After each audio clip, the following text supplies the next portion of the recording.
Tercera parte, el gran fraude de todos los siglos, el diezmo. Empezaré por dar la definición concreta de la palabra diezmo. La palabra diezmo en los vocablos hebreos y griegos del Antiguo y Nuevo Testamento significan llanamente un décimo. Pero en el contexto de toda la Biblia tiene un contexto a la luz de la ley mosaica. No pretendamos quitar ese contexto religioso cultural del diezmo, llevándolo al Nuevo Testamento aislado de todo el sistema sacrificial de la ley de Moisés. Desvirtuar el concepto del diezmo a la luz del templo judío es quitar el corazón, la esencia, las venas, los sentimientos, el amor, la piedad, la adoración de todo un pueblo judío hacia el templo de Jerusalén. ¿Por qué? Porque sencillamente ahí moraba la Shekinah, la presencia de Dios. El diezmo, el que se daba a la tribu de Leví, está vinculado directamente a todo ese sacrificio cultural, donde los sacrificios señalaban a la expiación y la redención de todo un pueblo judío. Reitero, aislar el elemento solamente del diezmo perteneciente a la ley de Moisés es hacer la teología del reemplazo, una teología que solamente adopta ciertos elementos cultuales del pueblo de Israel y los introduce al Nuevo Testamento. No hay que olvidar que la circuncisión, que el día de reposo, que las lunas nuevas, que la fiesta de los tabernáculos, que la ley de las primicias, de los votos, de las cosechas, de las fiestas solemnes, pertenecen exclusivamente al pueblo de Israel. Entonces, ¿por qué se adopta el diezmo como un elemento indistinguible, obligatorio en el Nuevo Testamento y se quita los otros elementos de la ley judía? Esta definición de diezmo en el Antiguo Testamento no distingue entre diezmos eclesiásticos por leyes eclesiásticas, entre diezmos personales y diezmos comerciales y agrícolas. El diccionario bíblico de Westminster señala: la separación de cierta proporción de los productos de la industria propia o del botín de guerra como tributo a sus dioses era practicada por varias naciones en la antigüedad. Los lidios ofrecieron un diezmo de su botín, los fenicios y cartagineses enviaban un diezmo anual al Hércules de Tiro.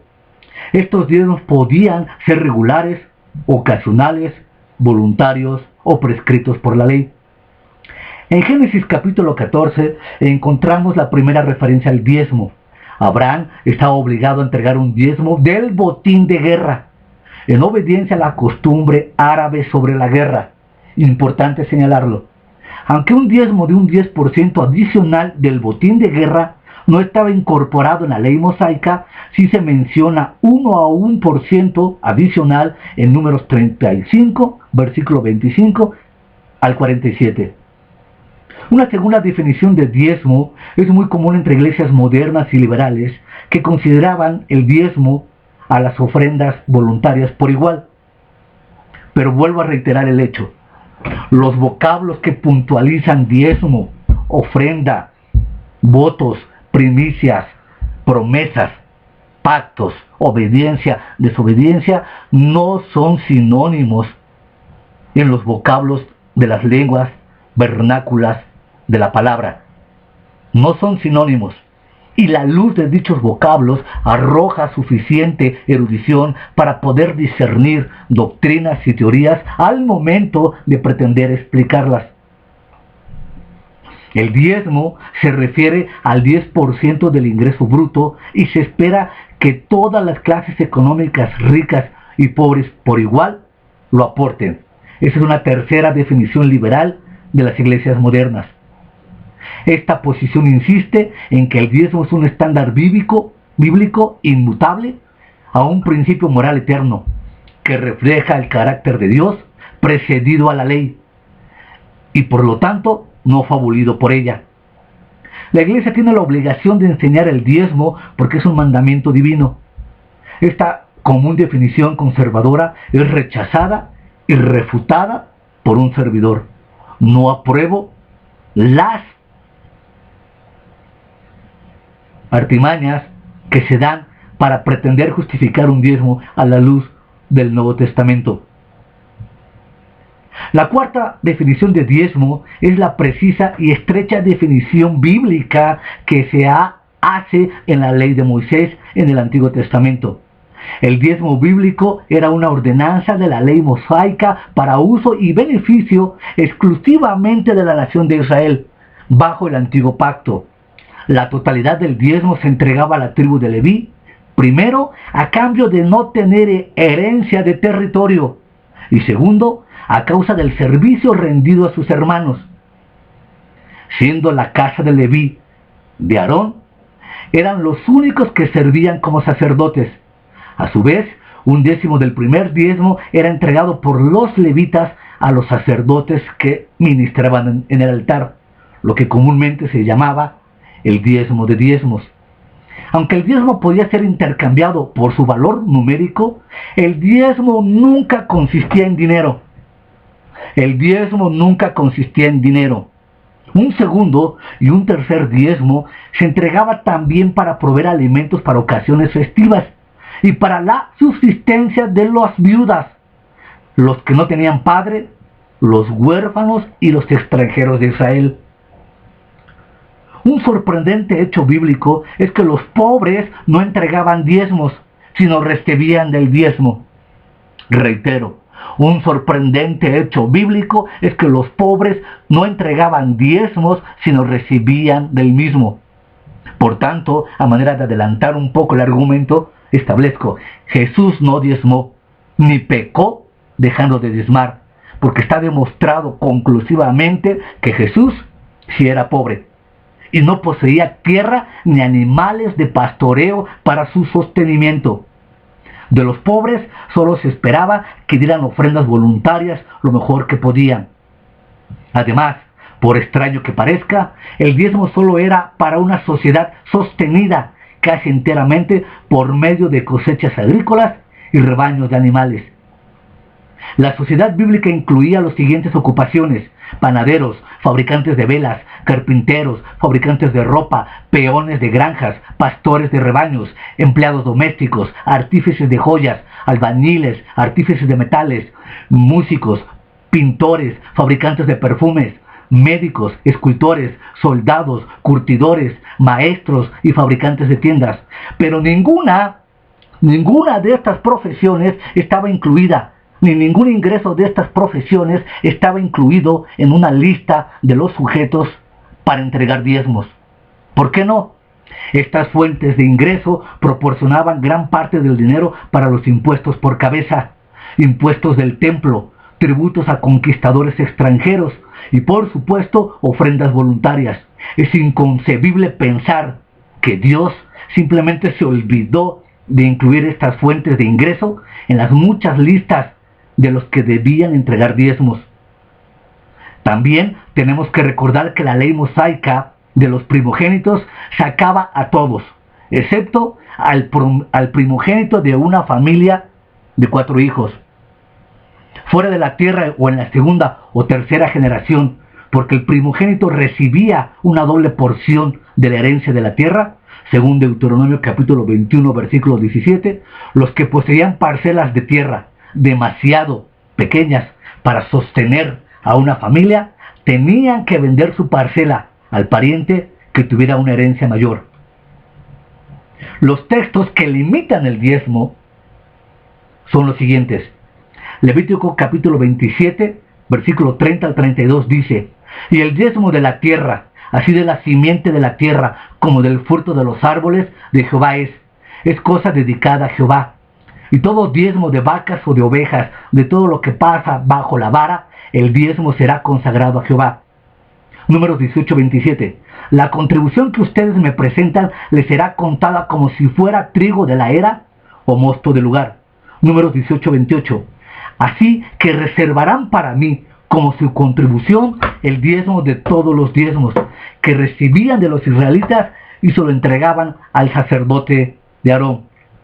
Deuteronomio 12:17. No pondrás comer en tus ciudades el diezmo de tu trigo, de tu vino o de tu aceite. Deuteronomio 14:22. Indefectiblemente diezmarás todo el producto del grano que rindiere tu campo cada año. Deuteronomio 14:23. Y comerás delante de Jehová tu Dios en el lugar que él escogiere para poner allí su nombre, el diezmo de tu grano, de tu vino y de tu aceite, y las primicias de tus manadas y de tus ganados, para que prendas a temer a Jehová tu Dios todos los días. Deuteronomio 26:12. Cuando acabes de diezmar todo el diezmo de tus frutos en el año tercero, en el año del diezmo, darás también al levita, al extranjero, al huérfano y a la viuda, y comerán en tus aldeas y se saciarán. Segunda de Crónicas 31:5. Y cuando este edicto fuera divulgado, los hijos de Israel dieron muchas primicias de grano, vino, aceite, miel y de todos los productos de la tierra. Trajeron asimismo en abundancia los diezmos de todas las cosas. Segunda de Crónicas 31:6. También los hijos de Israel y de Judá, que habitaban en las ciudades de Judá, dieron del mismo modo todos los diezmos de las vacas y de las ovejas. Y trajeron los diezmos de lo santificado, de las cosas que habían prometido a Jehová su Dios, y los depositaron a montones. Nehemías 10:37.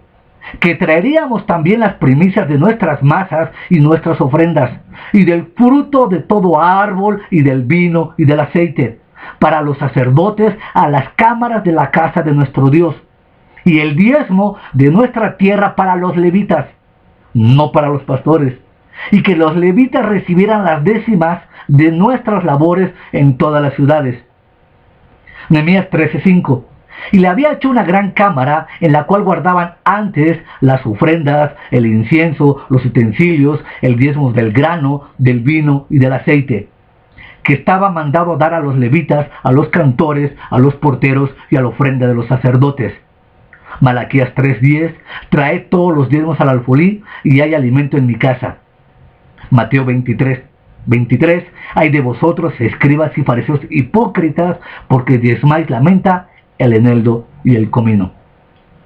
El hecho de que el diezmo era común en gran parte de los cultos paganos antes de la Biblia se escribiera no lo convierte en un principio moral.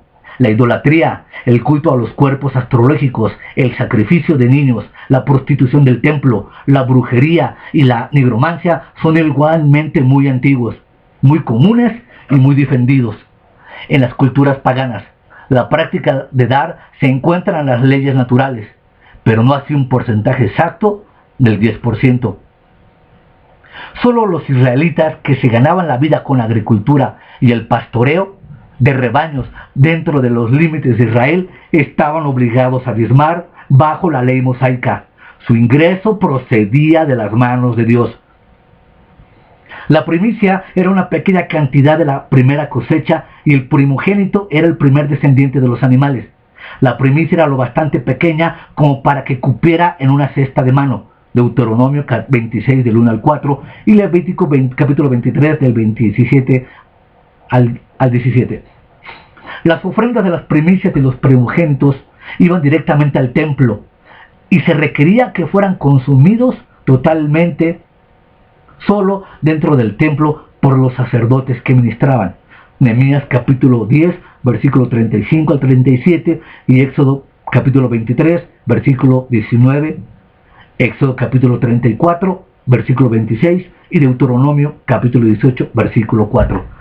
Hasta aquí he dado un panorama general de los vocablos, de los pasajes con sus limitaciones que enseñaba y regulaba la práctica del diezmo. Nos damos cuenta en primera instancia que empezamos a ver cómo se empieza a violentar y a desgajar una doctrina del Antiguo Testamento de una manera desproporcionada a la luz del Nuevo Testamento. Violaciones en las directrices, en los métodos, en las prácticas, en las enseñanzas, son dadas con claridad en la prédica moderna de los diezmos. Nos damos cuenta que la prédica de los diezmos violenta las leyes de la ley mosaica.